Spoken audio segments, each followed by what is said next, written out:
Hey everybody, what is going on? It's Chris here to show you the exact method that I use whenever I save some of my pepper seeds.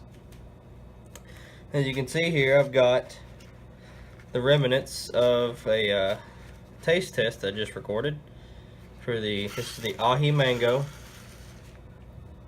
I know it's a little bit longer than most of you have seen before. You can notice that I left all these little dark seeds. You don't want those, just leave those out. So I saved all this just to show you guys what I do. As you can see here, I've already raked out most of the seeds and I put them on this napkin. That's so they can go ahead and dry out. Now, seed saving is really simple, but you can mess it up in a lot of ways. So the first things I like to do is make sure I've got everything ready. Of course, first you're going to need the ripe pepper. Second, you're going to need a good sharp knife. You're going to cut it down the middle, split it open just like this. Hold the pepper upside down because the seeds hang down and rake them against the grain, if that makes sense to you. And you want to rake them onto a napkin, that way they can dry out.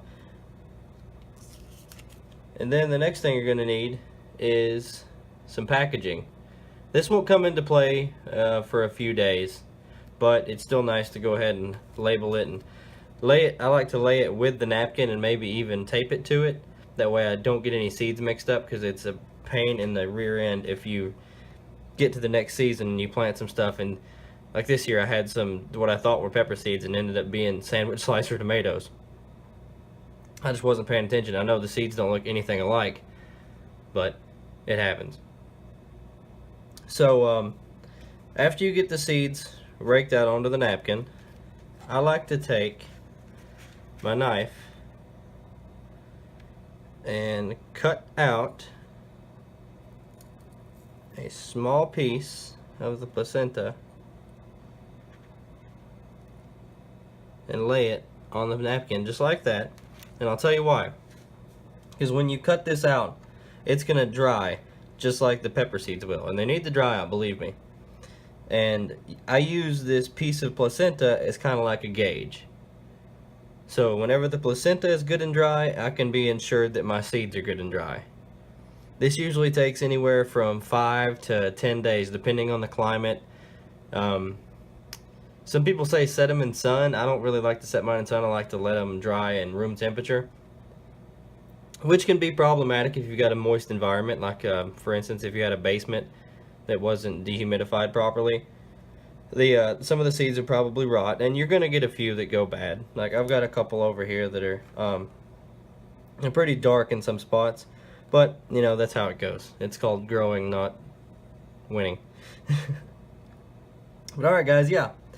As soon as your piece of placenta dries up, your seeds should be good to go, a-okay, to put in the bags or put in whatever container you like, and then you're on to next season. Or you could plant them just like this. I've done it myself, pulled them straight out of a pod, put them in soil as an experiment, and they grew no problem. But if you're going to save them, I highly advise drying them out like this.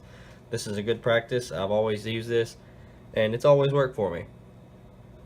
Well, that's all I have for you today.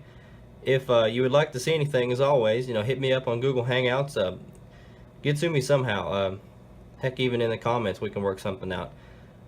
I mean, everybody knows, if you watched any of my videos before, I'm open to new things. I'm really willing to just share the wealth of my knowledge with the world, as it says in the description of my YouTube channel. But until next time, guys, have a good one.